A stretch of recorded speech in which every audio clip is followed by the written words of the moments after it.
하겠습니다. 말씀 찾아놓으시기 바랍니다. 로마서 2장 1절부터 8절까지입니다.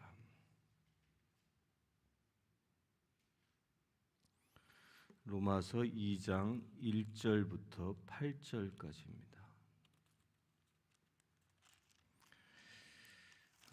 로마서 2장 1절의 시작은 그러므로로 시작합니다. 그러므로라는 말은 이 결론을 말할 때 쓰는 말입니다. 상황이 이러이러함으로 그러므로 우리는 이렇게 한다. 이런 결론을 얘기하는데 이 그러므로라는 말 그 앞에 우리가 어저께 보았던 이 서론 본론에 해당되어지는 말들을 우리가 보았습니다. 그게 무엇이었습니까? 죄에 관한 것이었습니다. 당시 로마 시대 때 팽배했었던 죄, 또 그 죄가 너무 팽배하다 보니까 어느 순간 교회에서조차도 죄가 죄인지 모르고 그냥 용납하며 지냈던 여러 죄의 이 상황들, 여러 죄의 목록들이 있었지요. 그런 것들을 우리 어저께 쭉 보았습니다. 뭐 동성애요, 뭐 미워하는 자요, 교만한 자요, 자랑하는 자요, 뭐 수군수군 거리는 거요, 여러 가지 죄악들을 쭉 보았습니다. 그런데 이 모든 죄악들이 우리 교회 안에 또한 이 사회 안에 팽배해 있는데, 이 팽배해 있는 죄, 곧 이 팽배해 있는 죄 가운데 살아가는 사람들, 그 사람들을 우리가 어떻게 해야 하느냐라는 겁니다. 죄 가운데 있는 사람들, 이 사람들을 우리가 그리스도를 믿는 하나님의 자녀로 살아간다면 세상 사람과 달리 어떻게 살아야 하는지에 관하여 이야기하고 있는 겁니다. 그래서 2장 1절에 그러므로라고 시작하는 겁니다. 어떻게 살아야 할지 2장 1절을 봅니다. 그러므로 남을 판단하는 사람아, 누구를 막론하고 내가 핑계하지 못할 것은 남을 판단하는 것으로 내가 너를 정죄함이니 판단하는 내가 같은 일을 행함이니라. 죄가 팽배해 있다 보니까 사람들은 서로가 서로를 판단하고 정죄합니다. 판단하고 정죄하는데 문제는 무엇이냐면 판단하고 정죄한 그 스스로도 그 똑같은 죄로 인하여 남으로부터 판단받는다는 거예요. 판단하는 내가 같은 일을 행함이라라고 말씀하는 것이 바로 이겁니다. 한국에서는 그 정부 관료가 되기 위해서는, 뭐 장관이 되기 위해서는 국회에서 꼭 거쳐야 할 것이 이 청문회라는 걸 거칩니다. 근데 청문회를 거치면 그 사람의 민낯이 다 드러나지 않습니까? 다 드러납니다. 그런데 그 사람이 그렇게 민낯이 드러나기 전까지는 세상에서 얼마나 스스로 정의로운 사람인 것처럼 이야기하고 다녔습니까? 그런데 막상 청문회에서 그 사람의 일상을 다 까보려 보니까 아주 부끄럽기 짝이 없는 모습들이 드러납니다. 심지어는 판사였던 사람도 법을 어겨가며 위장 전입해 들어가는 이런 일들이 비일비재하게 일어납니다. 이것을 두고 얘기하는 것입니다. 그러니까 세상에 속해 있는 사람들은 이렇게 남을, 자기가 죄인임에도 불구하고 남을 정죄하고 판단하는 일에 앞장선다 하는 것입니다. 이것을 행하지 말라는 거예요. 우리 그리스도인들은 누군가를 놓고 정죄하는 자가 아니라 그 누군가의 아픔과 허물과 상처들을 보면 그것을 놓고 판단하고 정죄하고 손가락질하는 게 아니라 오히려 그를 감싸고 덮어주어야 한다는 것입니다. 예수 그리스도께서 저 십자가에 못 박혀 죽으신 이유가 무엇입니까? 우리 죄인들의 죄를 낱낱이 고발하기 위하여 십자가에 죽으신 것이 아니라 저 십자가에 피 흘려 죽으신 것은 우리 죄인들의 죄를 씻어주시기 위하여 당신의 피를 저 십자가에서 흘리신 것입니다. 이것이 판단하는 그리스도인이 아니라 오히려 용서하고 덮어주는 그리스도인의 위상을 예수님이 보여주신 것입니다. 우리가 세상에 속한 자가 아니라 하늘에 속한 자라면 판단하는 그런 죄를 저질러선 안 된다라는 겁니다. 이것에 관하여 예수님은 뭐라고 합니까? 마태복음 7장 1절에 보면 비판을 받지 아니하려거든 비판하지 말라. 내 스스로도 최소한의 세상 사람들로부터 손가락질 받지 아니하려면 너 먼저 남을 손가락질하거나 남을 비판하지 말라 하는 것입니다. 그래서 교회 공동체는 비판하고 정죄하는 공동체가 아니라 용서하고 감싸주고 허물을 덮어주는 공동체라는 것입니다. 이게 교회의 기초가 되어야 한다는 겁니다. 이 로마서가 무엇이라고요? 로마서는 교회의 기초예요. 기초. 그런데 이 기초 중에 기초가 바로 이것이야. 우리가 서로가 정죄하는 게 아니라 용서하는 공동체, 서로 감싸주는 공동체 되어야 한다는 말씀을 하고 있는 것입니다. 2절 보겠습니다. 이런 일을 행하는 자에게 하나님의 심판이 진리대로 되는 줄 우리가 아노니 이런 일을 행하는 자를 판단하고도 같은 일을 행하는 사람아 내가 하나님의 심판을 피할 줄로 생각하느냐? 혹 내가 하나님의 인자하심이 너를 인도하여 회개하게 하심을 알지 못하여 그의 인자하심과 용납하심과 길이 참으심이 풍성함을 멸시하느냐?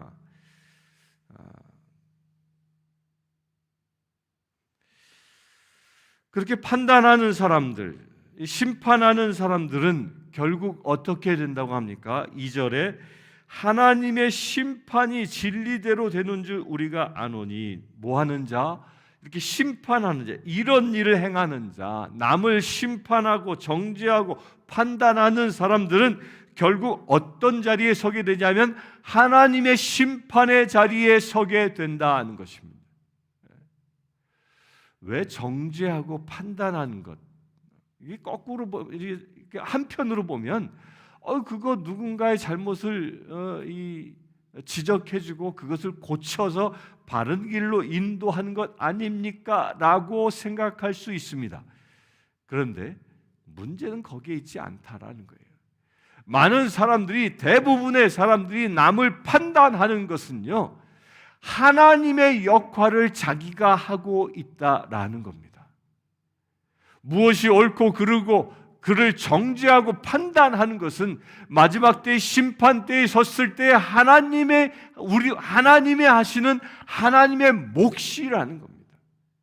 그 하나님의 몫을 우리가 할 때 우리는 하나님의 심판대 앞에 내가 행한 것 그대로 하나님께로부터 심판을 받는다라는 것입니다.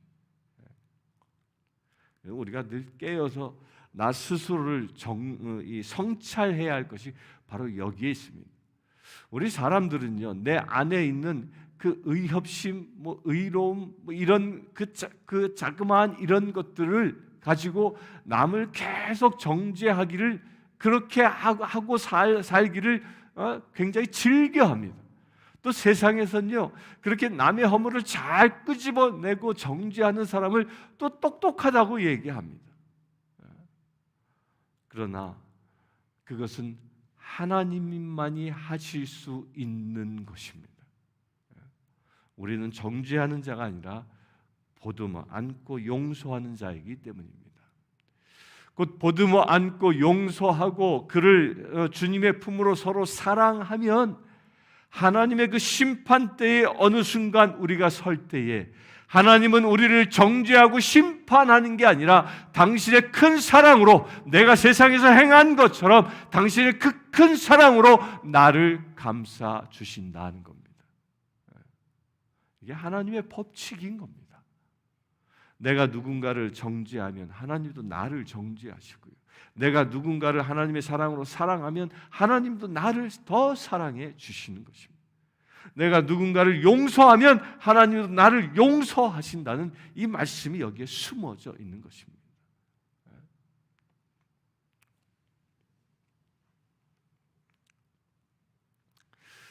그래서 예수님은 뭐라고 얘기합니까?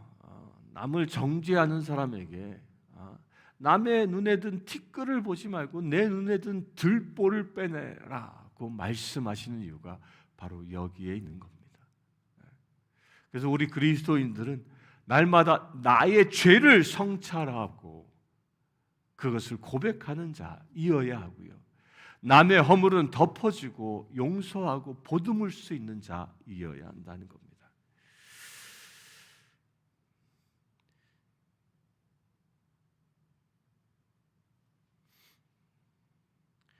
5절을 봅니다. 다만 내 고집과 회개하지 아니한 마음을 따라 진노의 날 곧 하나님의 의로우신 심판이 나타나는 그날에 이 말 진노를 내게 쌓는도다. 이렇게 판단하는 자는요, 마지막 때 하나님의 진노를 쌓는 그런 행위를 한다는 겁니다. 하나님의 의로우심으로.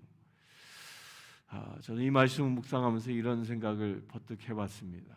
내가 하나님의 심판대 앞에 섰을 때 나는 진노를 쌓은 것을 받을까, 아니면 하나님의 이 자비가, 하나님의 그 크신 자비가 쌓여져 있어서 그 자비로움을 내가 입을까? 여러분들 어느 편에 서게 될 것 같습니까? 6절 보겠습니다. 하나님께서 각 사람에게 그 행한 대로 보응하시되, 하나님이 우리에게 자비를 주실지 하나님이 우리에게 진노를 행하실지는 하나님이 선택하는 게 아니라 여기서 내가 선택한다는 거예요. 내가 이 세상에서 어떻게 살았느냐, 내가 하나님의 자비에 의하여 자비롭게 살았느냐, 아니면 내가 스스로 사람을 판단하고 정죄하며 분노를 일으키는 그런 삶을 살았느냐에 따라서 내가 하나님의 진노를 받느냐, 하나님의 자비로움 가운데 머무느냐가 결정되는 것입니다. 그래서 우리 교회는 서로가 서로를 부두머 안고 자비와 사랑으로 하나 되어져야 하는 것이 교회의 기본이라는 것입니다. 7절 봅니다. 참고 선을 행하여 영광과 존귀와 썩지 아니함을 구하는 자에게는 영생으로 하시고, 오직 당을 지어 진리를 따르지 아니하고 불의를 따르는 자에게는 진노와 분노로 하시리라. 분명히 얘기합니다. 뭐라고 얘기하죠? 참고 선을 행하여 영광과 존귀와 썩지 아니함을 구하는 자에게는 영생, 그 심판대 앞에 우리가 섰을 때 어떻게 영원한 생명, 하나님의 자비를 입어 영원한 생명을 차지할 수 있겠습니까? 그 비밀은 선을 행하고 그 하나님의 영광 가운데 그 존귀와 썩지 아니함을 구하는 삶을 살아가는 것, 썩어 없어질 세상 것을 구하는 삶이 아니라 영원한 생명의 나라의 것을 구하며 사는 자, 이런 자에게 영생의 축복이 주어진다는 겁니다. 시편 62편 1절 12절을 한번 보겠습니다. 시편 62편 12절의 말씀.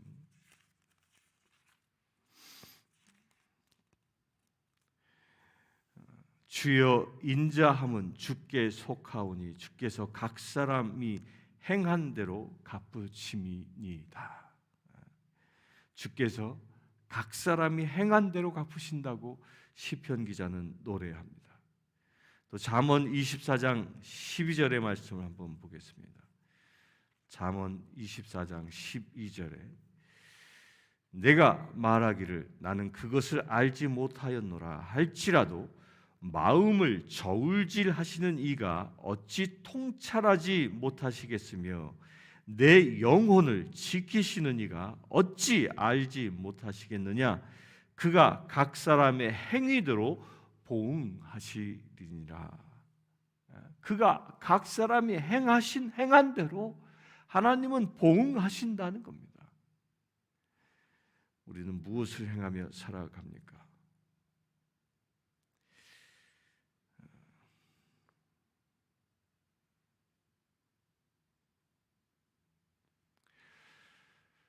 사람들은 세상을 변화시키기 위해서 누군가를 판단하고 정죄한다고 합니다.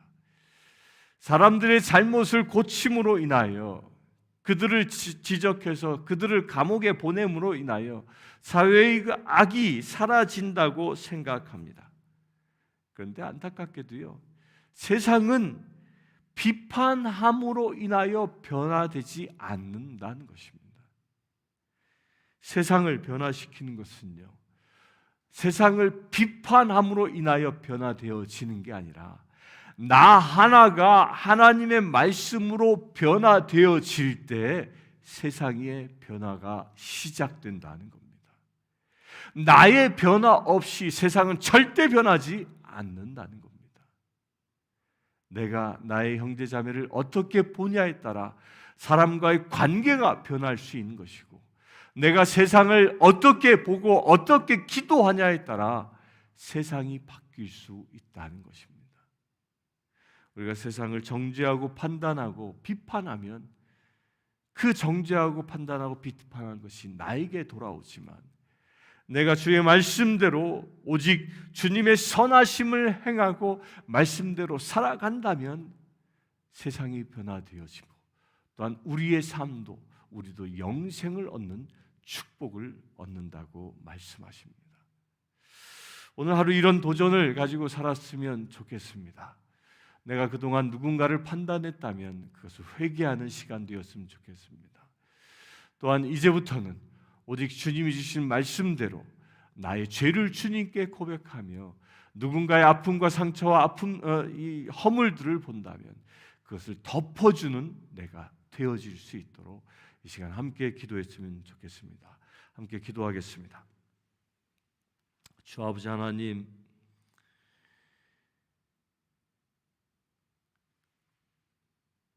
우리가 주님의 심판대 앞에 섰을 때 이 남을 판단하는 사람들아 라고 불리움받는 자가 아니라 나의 자비를 행한 자들아 라고 불리워지기를 원합니다. 주님, 지금까지 우리는 세상을 심판하고 판단하고 나의 이웃과 형제자매들을 비판하였음을 회개합니다. 우리의 입술을 회개합니다. 이 부정한 입술이 이사야의 입술처럼 숯불로 정결케 되어지기를 원합니다. 주님, 이 시간 이후부터는 남을 정죄하는 자가 아니라, 남을 판단하는 자가 아니라 오직 주님의 말씀으로 덮고 예수 그리스도의 보혈로 씻는 놀라운 용서의 삶을, 회복의 삶을, 치유의 삶을 살아가기를 원합니다. 주님, 우리의 입술을 주관하여 주시옵소서. 오직 주님의 말씀만이 우리의 입술 가운데 충만케 하셔서 세상을 살리는 믿음의 채들 되어질 수 있도록 역사하여 주시옵소서. 그 영생의 삶을 얻을 수 있는 축복의 자녀 되게 하여 주시옵소서. 우리 주 예수 그리스도의 이름으로 기도드리옵나이다. 아멘. 지금 우리 주 예수 그리스도의 은혜와 하나님의 크신 사랑과 성령님의 감화 감동 교통 치유하심이 이 시간 예배하는 주의 사랑하는 모든 지체들 위해 지금부터 영원토록 함께 하실지어다.